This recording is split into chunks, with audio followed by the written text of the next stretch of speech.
Brandon Aiyuk showed up, walked by the media, was dressed nicely. Wasn't wearing 49ers gear per se, didn't practice at all, but he was there. He looked like he's in shape.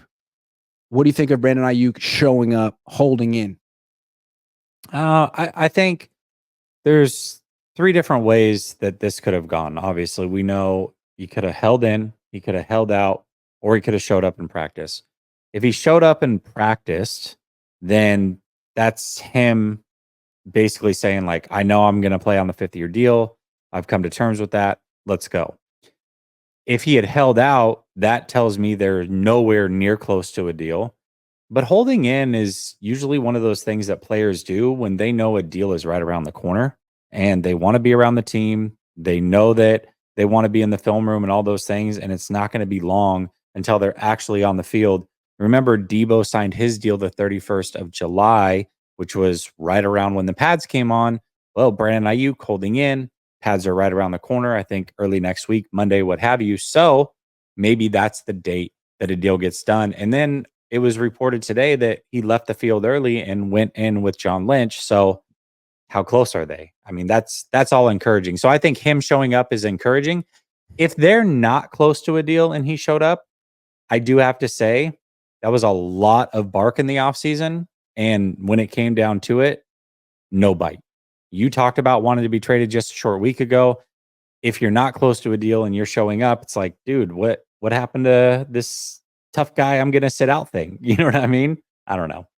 And that's why I feel like my best guess is that they are close to a deal. What is your best guess? I think they are close to a deal, yes.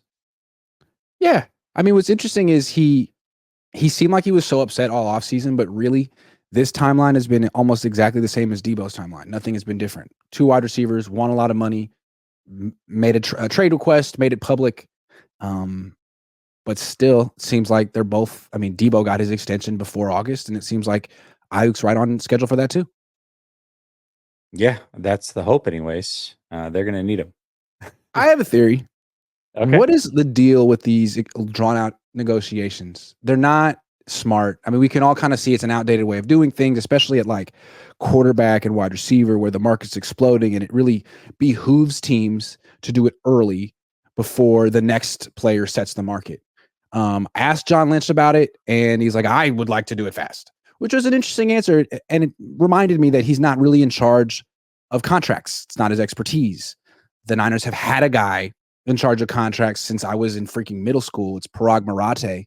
And maybe that's just his calling card, his signature. He likes to be a ball buster to football players and tell them why they're not as good as they think. And maybe he likes that power struggle.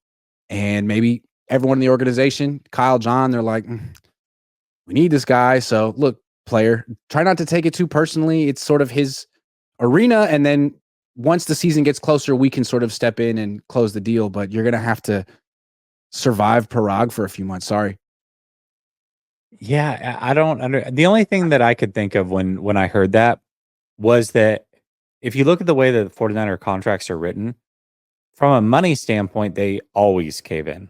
Like from what you would expect a player to get, they cave in. But what they always seem to mix into these contracts is an out after about 2 seasons.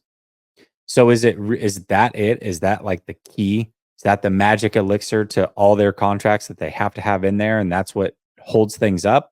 That's the only thing I can think of because they do end up paying pretty much everybody. Pretty much everybody.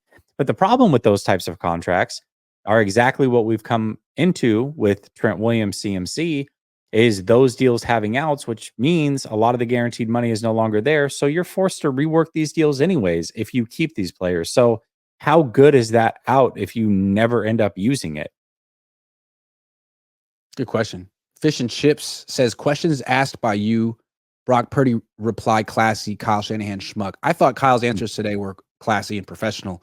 I just lobbed up some softballs about D winners and things that weren't critical, but he did great. And I thought I always like Brock Purdy. I really enjoy covering him. He has been just a pleasure the last 3 years.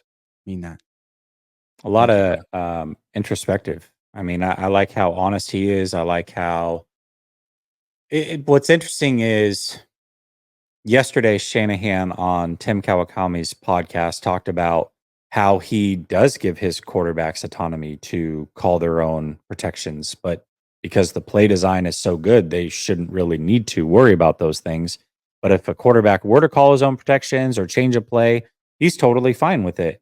And so that made me think, well, if that's the case, what about that play in the Super Bowl where they ran the double slants to the left and Ayuk was right there?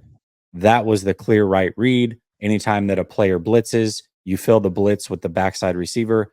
That one made sense. And sure enough, Brock Purdy today is like, yeah, I mean, if there's a play or two I could have back in the Super Bowl, that is certainly the one. I was supposed to read it inside out. When somebody blitzes, you're supposed to replace them. Brandon Aiyuk was open. I hit that play. Maybe we win the game. So it was refreshing to hear him say that, because what's not refreshing is Kyle Shanahan always being the smartest guy in the room and very rarely willing to take blame. Brock Purdy's the exact opposite, and I like that about him. Barry, a Baller 18's been a member for darn near 3 years. Thank you very much, Eric. Brady Hill says, do you both think extending Brock Purdy is a good idea? That's a complicated question. Yeah, I mean, is it a good idea to give him $65 million a year? Like, I'm not there yet. Yeah, but I think that's the great thing is we don't need to make that. Like, the Packers right now are in a situation where they have to make that decision this offseason. Now, Jordan Love looked really good, but that was a small sample size. The 49ers don't have to make that decision right now. They can watch a whole nother year. And as long as he continues to do what he's doing, they're going to pay him.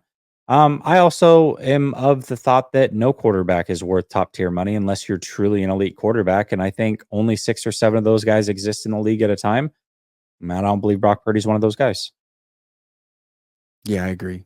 7NP says it's funny how no other reporter held Kyle accountable for essentially calling you a liar. Yeah, it is funny.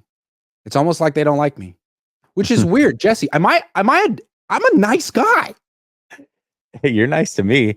It's true. I can't say I'm nice to everyone. I don't know. That's a fair answer.